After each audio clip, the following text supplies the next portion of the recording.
If you're posting content but struggling to turn followers into clients, this video is for you. When I first started my YouTube journey, I played the role of a nice guy teaching sales tips. I posted consistently, I got some views, but people didn't stick around. They came for the quick tips and then they bounced. And I wasn't really building a real audience. I was just another face in the feed. Easy to watch, but also easy to forget. And that's when it hit me. I didn't have a real personal brand. So 6 months ago, I made a complete shift. I rebuilt everything from the ground up, from my content strategy, creative direction, and the entire vibe of my videos. And that's when things started to change. My content stopped getting lost in the sea of competition, and I carved my own lane. And with that, our views started to go up, subscribers went up, and more importantly, our sales actually went up from this shift. So in this video, I'm gonna give you the cheat codes, the biggest shifts that I've made over the last 6 months that made my personal brand go from forgettable into a magnet for signing high-ticket clients. So if you wanna skip years of your life of suffering from trial and error and trying to figure everything out by yourself and start building a personal brand that actually generates revenue, listen very carefully. Now, the first thing we're going to cover is how to build your personal brand almost as if you were designing a video game character. So obviously, when you are filming videos, you want to be your authentic self. But the reality is most of us are pretty boring. And we have some interesting parts of ourselves and we have some very boring parts that nobody cares about. Now, the key to this is to highlight the things that make you interesting, the things that make you unique, and put it on camera. Because if you document your whole day for 24 hours, right, chances are you're only gonna have like 30 minutes of content that's usable. And those key moments or the key characteristics about your personality are the things that will attract your audience. So the first step, like I was saying, is build your personal brand like a video game character. It's not about being your authentic self, it's being your best self and putting your best foot forward. Now, let me explain to you what happens if you're not intentional about building your personal brand and you don't look at it like this from a almost video game character standpoint. One of the first videos I ever did was when I left my 6-figure tech sales job to move to Thailand. And at the time, I was doing a lot of travel vlogging and making these little online courses and just trying to figure things out. So one of the first talking head style video I made was actually in my little apartment in Thailand that I was paying like $400 a month for. But my backdrop was essentially just a closet. I put a desk in front of me.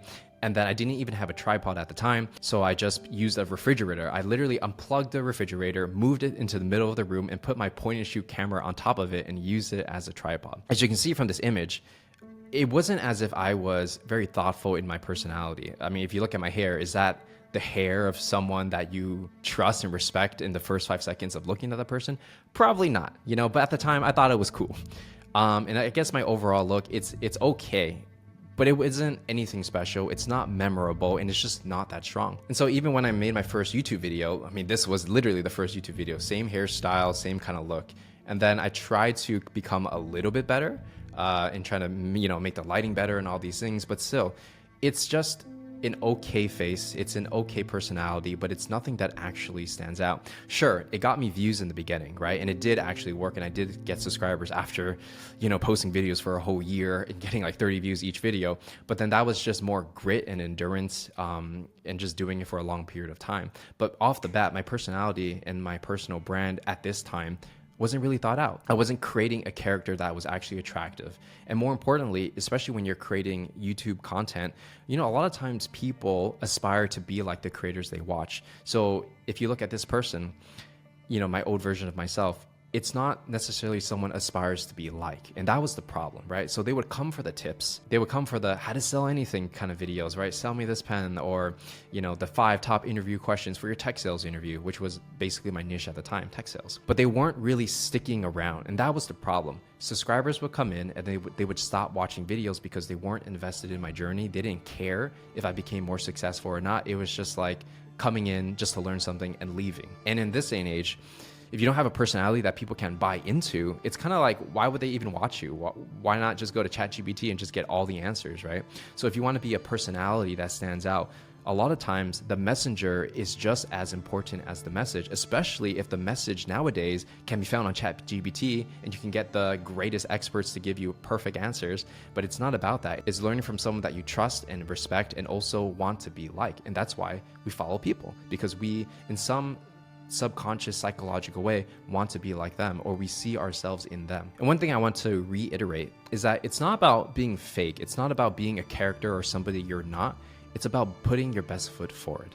And by the way, if you actually need help building your personal brand, growing a following on social media, whether it's YouTube or LinkedIn, and taking your skills, knowledge, and experiences and packaging it into a high ticket offer, you definitely want to check out founderx.net, where I teach people exactly how to do this through our coaching program. A lot of people that have come through the program actually were able to sign their first high ticket clients literally in weeks of just working with me. So if you're interested in that, we actually have a free training over at founderx.net for you to learn more.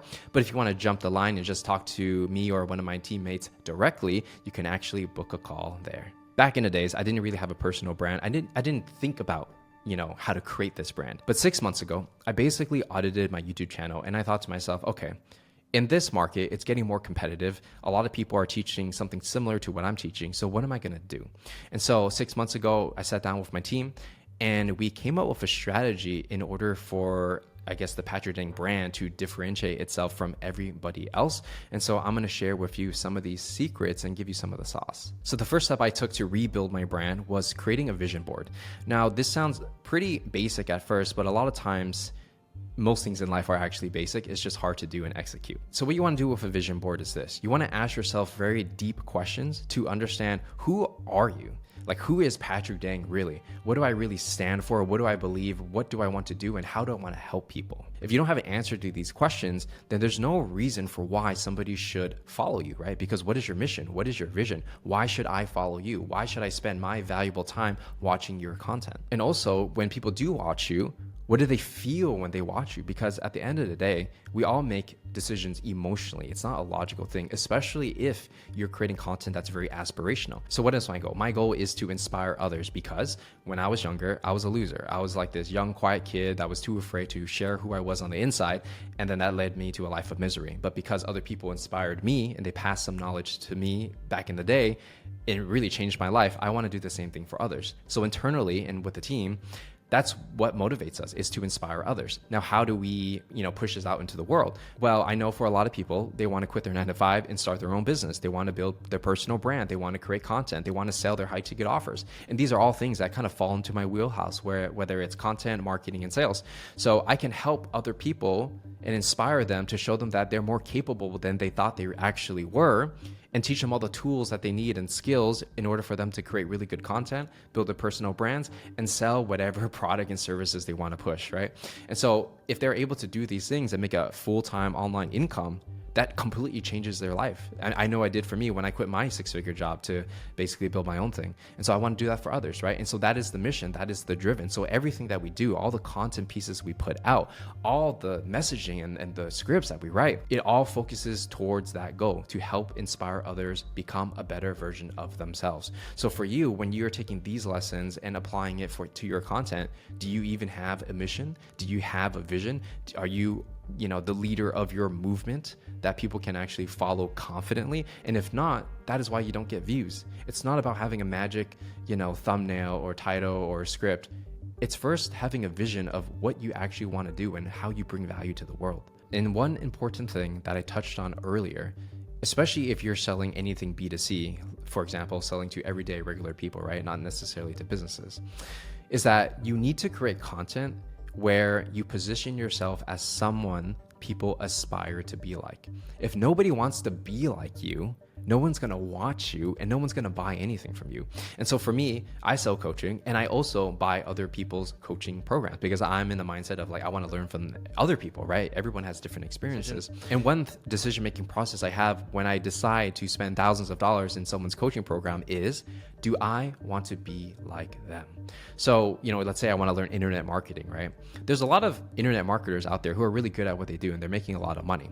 But sometimes when I see their content, it's just a little cheesy. It feels a little spammy. It feels very salesy. So I think to myself, of course they've made money and they know what they're doing, but do I want to be like them?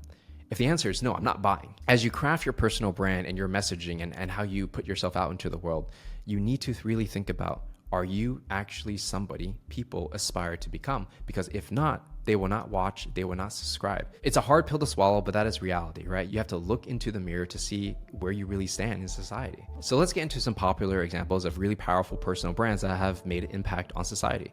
Obviously, everybody knows Steve Jobs. He's seen as an innovator, somebody that took, boring computers and add some creativity and life into it, right? So chances are, if you want to be a YouTuber and create content, you're probably using a Mac. You're probably using an iPhone. It's like tech, but for creative people, right? And he dominated that niche completely, and he positioned technology products as something beautiful, whereas everyone else was just like, it was just a commodity, like Microsoft, for example. And so he's an iconic figure. He wears the same thing every day. He's very recognizable. Like, if you can dress up as somebody, then that means they have a real recognizable personal brand, right? So if everyone wore turtlenecks and blue jeans and like sneakers, everyone would know that is Steve Jobs, right? You're dressing like Steve Jobs. Now, the next key point in building a memorable personal brand is you want to analyze the market and look at what's missing. So if you try to be like everybody else, you're not going to stand out because you're not going to win at their own game. So when I was thinking about this, I looked at the market to look at, okay, like who's in this like guru business niche teaching people about personal brands, right? And there's quite a number of people doing it, but they're all doing it in their different ways. Some people are more on the very internet marketing side, feels very almost scammy in a way, or scammy is maybe not the right word, but salesy, very salesy, right? And I didn't really want to go that route. Other people are, highly successful in what they do, and they're thinking about building a $1 billion company.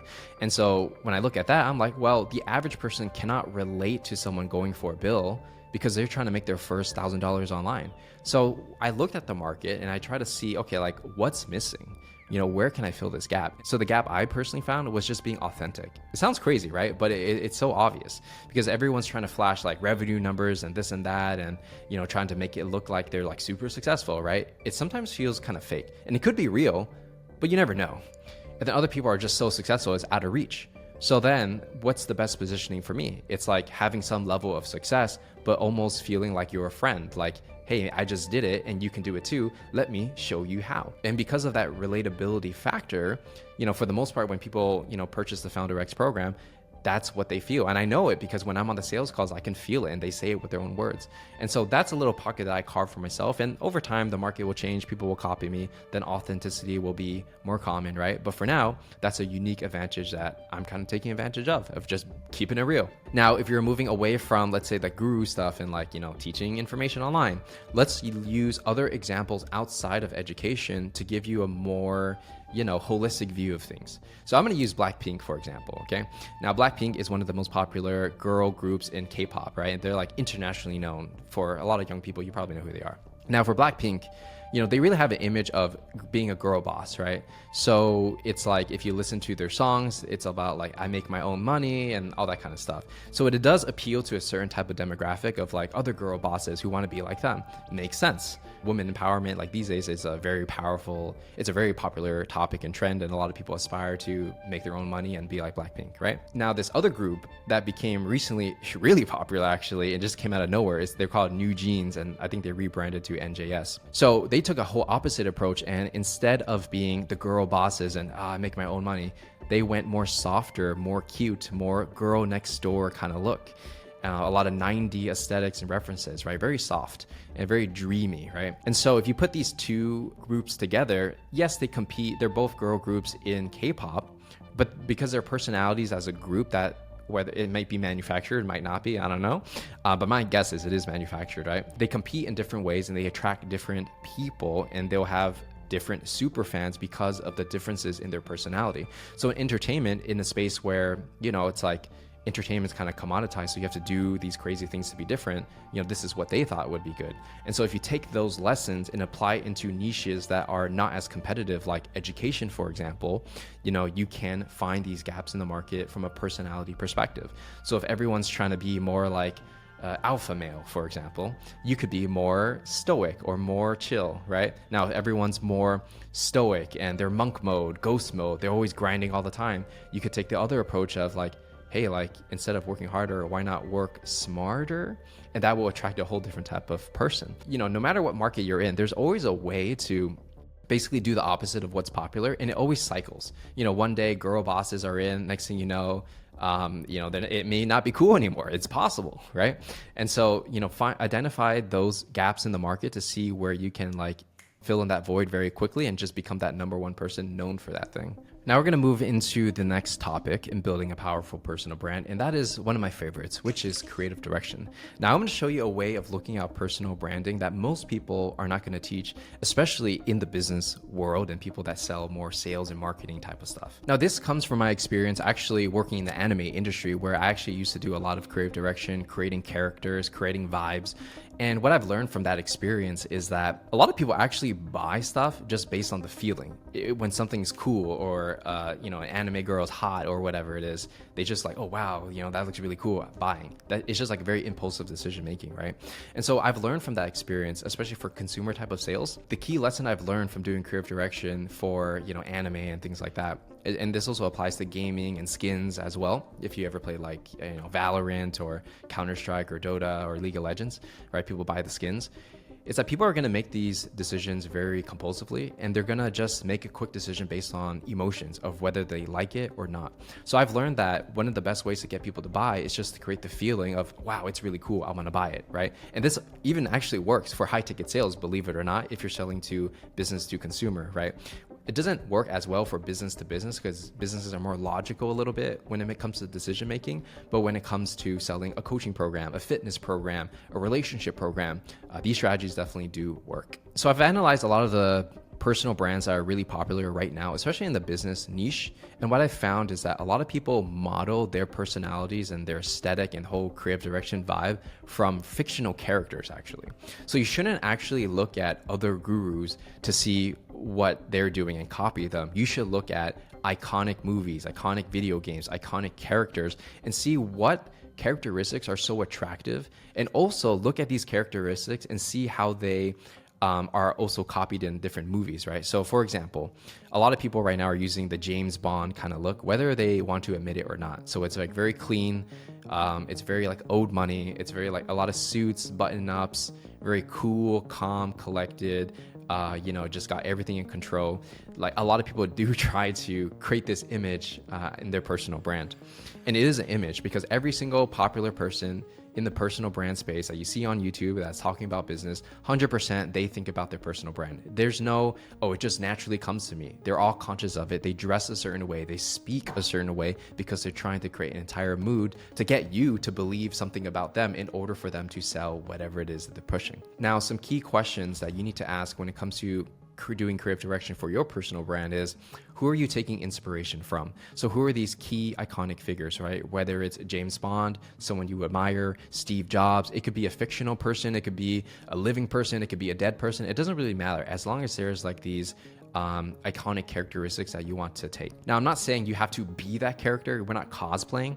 I'm just saying like, look at why they're attractive and take pieces of it and apply it to your own personality. Sometimes you might find that other characteristics that you may not have, but you want to develop, you might see it. So like being calm under extreme pressure, very James Bond-like, right? Maybe you want to adopt that into the way you show up on camera. So break down these specific characteristics, whether it's the style, the way they dress, their aura, their energy, their vibe, how they speak, all of that, and see what you can learn from it. So when you put this all on the board, right, you should have a vision board. You can use any software for this. You can put it all in the folder or something, but you need to have an aesthetic vision of how they do the lights, how do they dress, what is the music going to feel like? All these things play an important role in video content, especially on YouTube, right?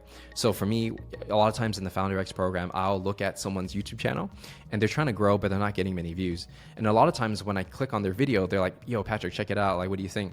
In the first 5 seconds, if the vibe is off, the camera's not in the right angle, the lighting's weird, they're dressed weird, the background's weird, I'm not going to watch it. Even if they're my client, I'm like, God, like, I don't want to watch this because it's just not presented well. And obviously I do because they're my clients and I want to give them feedback. But if I feel that and I'm their coach, just think about the average regular person, they're not going to watch, right? And so these are all things you have to pay attention to in order to get views. So now I'm going to give you some sauce of what we did over the past 6 months to kind of like build this personal brand of like, what is Patrick Dang? Now, I'm going to give you some of the secrets, but I won't give you the whole thing unless you join the FounderX program, which you can apply on founderx.net. But let's get into it. So one of the characters that I actually use as inspiration is this guy named Sung Jin Woo from an anime or webtoons called Solo Leveling. Now, he is a fictional character, right? And so normally I wouldn't really mention him in the videos, but there are key certain characteristics in this character that I thought was really cool that I wanted to bring into my personality. So let me share with you what they are. For this particular character, right, the whole show is about this character who was weak, and he, with grit and determination and having heart and doing the right thing, he became one of the strongest. And so he just trains, to become the best version he can become, inspire others around him. So essentially, he just goes through a lot of struggle, he trains, and then he becomes the strongest, essentially. Why I chose this character and took characteristics to apply to myself is, number one, people can relate to when somebody starts from like a noob, a beginner, or like someone who's just like everyone looks down on, which was basically me when I was a teenager, right? And then they really love seeing that progression of becoming a better person. So progression is something everybody can relate to. It's growth, right? If you're not growing, you're dying. In this video, if you noticed, in the beginning, I showed videos of when I first started making videos in Thailand. And I really tried to take that image and compare it to where I am now. And so obviously over the past, I think it was like 7 years or something, you see the progression and evolution of how far I've come from my presence on camera, my physical appearance, the way I speak, the production quality. It's just leveled up a lot, right? And because of that progression, from the audience perspective, they're like, wow, like it's actually doable. If Patrick started, you know, like in Thailand in this random room using a refrigerator as a tripod, maybe I can do it too. And so those are all things that I'm consciously doing in order to create this entire vibe. Now, the other thing I'm using from this character is that after he became so strong, he becomes almost godly like, right? Like he's incredibly strong, almost out of reach. So everyone respects him, they look up to him, and when things go wrong, everyone's looking at him for the answer. And so if I'm combining this like progression of like, I used to be like you and now I'm here, but I'm also really good at what I do. So you also might think like, hey, I want to do what Patrick's doing, right? So it doesn't feel so out of reach. Now, if you look at other creators who are, extremely successful and they're trying to make $1 billion, it really does feel out of reach because it's just they're not as relatable as they were when they were starting out. And so for me, that's my unique advantage because I'm not at that place where I'm saying, hey, I'm going to make $1 billion. I'm somewhere, let's call it in between from beginning of that. And that makes me a little bit more relatable, I hope, to, everybody else. So now that you understand the way I think about personal branding, let's talk about how you can actually execute and pull this off. So when it comes to executing, doing the actual work to create this whole vibe, the first step is actually creative direction. And you want to think of yourself as a media company now, right? You're not just a creator, you're not just a coach or whatever it is. You are a media company if you are creating content. That's just how the game is nowadays. So it's going to come down to things like the music, the color grade, the camera angles, the B-roll, the lighting, the vibe, everything, right? Everything stacks up together. It's almost like you're creating a movie. And this is just how competitive the space is becoming. Now, if you're in a niche where no one's doing it, if you just put in a little bit of work, you're going to be the best, right? Production quality wise. I remember when I was starting to make tech sales content, nobody was putting any production quality into anything. They would just use their iPhone or something to film. And so when I started putting a little bit more effort into that, I stood out because nobody else was using, like a 2-camera setup, for example, right? But in niches where it's competitive, like online marketing, personal branding, which is kind of what I'm in now, you're basically making movies to stand out. Now, the next thing is how you actually show up, from how you dress, your tone of voice, your facial expressions, the pacing of your speech, your emotions, how you pause, your overall energy in the first 5 seconds of the video. These are all things that matter and will determine whether or not somebody will watch you. And I'm going to give you a hack that I recently tried myself. When you are picking outfits, which is actually pretty important when you're on camera, what you want to do is you want to take a picture of yourself, put it into ChatGPT, and ask it to give you a rating of 1 to 10 to see how good it is that you're dressing. Now, the key tip to making this work, and I've done this myself, is you want to give it some kind of archetype. So you have to tell it what you're going for. Are you going for the girl boss look? Are you going for the girl next door? Are you going for alpha male? Or are you going for something more stoic or like monk mode, ghost mode kind of vibes, right? So tell it what you're going for and then take a picture of yourself or even give it the video that you filmed and ask it, how are the vibes? And it will actually give you a step-by-step, instructions on what you can do to improve. I've done it myself, and we actually changed the setup a little bit off of that advice. And so, because I've used it, I know it's going to work for you. Now, the next tip here is actually just becoming a better version of yourself. So if you look at, like I said before, if you're not growing, you're dying. So you're going to want to consistently challenge yourself with new experiences, whether it's dating, learning how to fight, and overall just doing difficult things to build character. So if you look at, let's say me back in the day when I had a tech sales job at Oracle, right? I actually gave this to ChatGPT and I said, hey, give me a rating on attractiveness, 1 to 10. It gave me a 6. And which was like technically above average. But it was like, it said, you look like a nice guy who smiles to get the validation from others. And I was like, dang, that actually cuts deep. It's not wrong, right? But there is some truth to that. And so if you've seen the evolution of when I started, I mean, this picture was actually taken 10 years ago, right? So it's a 10-year transformation, believe it or not. I know I look young. So when I look at my progression over the last 10 years, it's like, what's changed? A lot of things. For example, having different work experiences, having the pressures of leaving my stable 6-figure tech sales job to become an entrepreneur and starting over from zero again, getting humbled by failing and moving back in with my parents until I figured it out.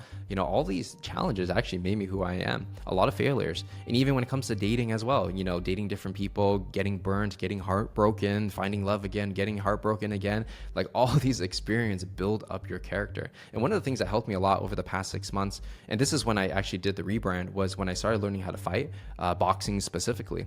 Because, when you are a man, you think you know how to fight instinctually, right? And you probably do to a degree. But then when you actually train and you learn a martial arts, whether it's boxing, Muay Thai, or anything else, you'll start to realize how much you don't actually know and how ridiculous it is if you did try to fight, because you would just get hurt.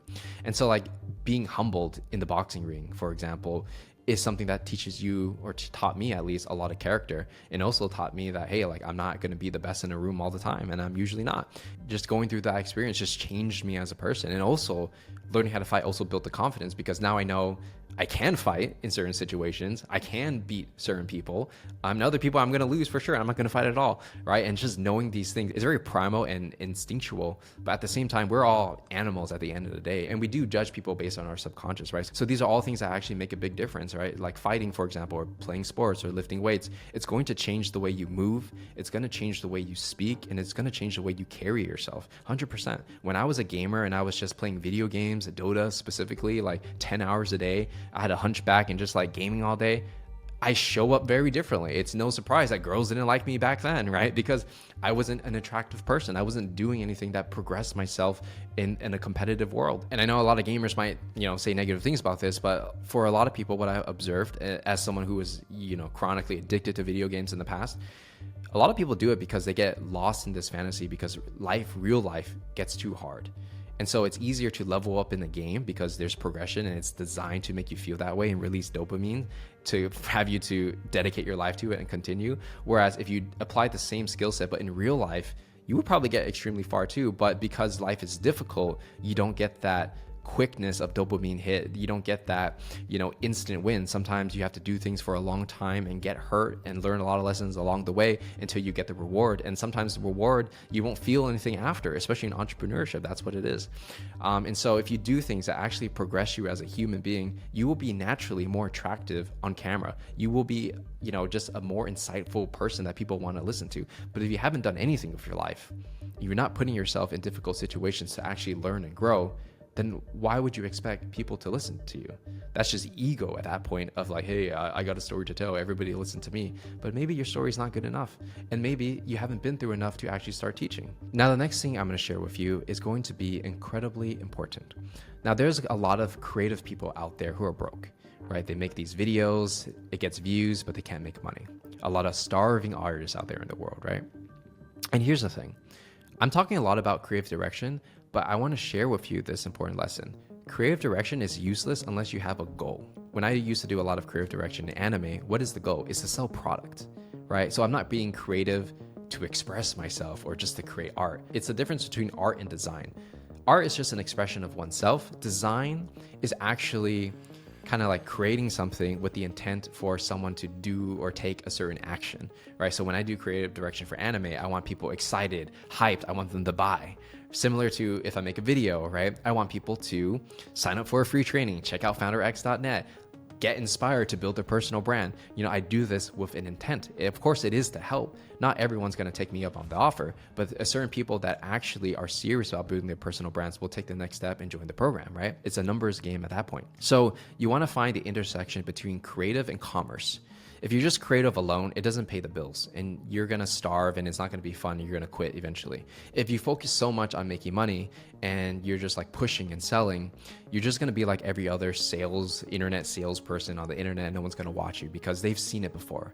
Now, if you combine creativity, you know, expressing yourself, but at the same time, creating a vibe that leads to someone spending dollars, and you have that business acumen, the sales and marketing ability to get someone to go through your funnel, get on a call with them and sell them, that is where the magic happens in this day and age. So not only do you need to be good at creating content, you need to be creating content with the intent to get someone to buy. Because at the end of the day, you need revenue to sustain the business, to pay your team, and also to pay yourself to make it worthwhile to even build this personal brand to begin with.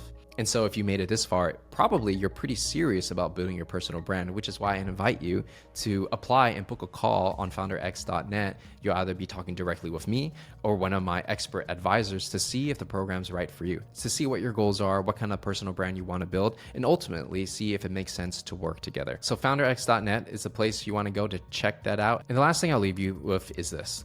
When I started out, I was literally just a person that quit my 9-to-5 job filming on a point and shoot camera in Thailand. If I was able to figure it out, then you can too.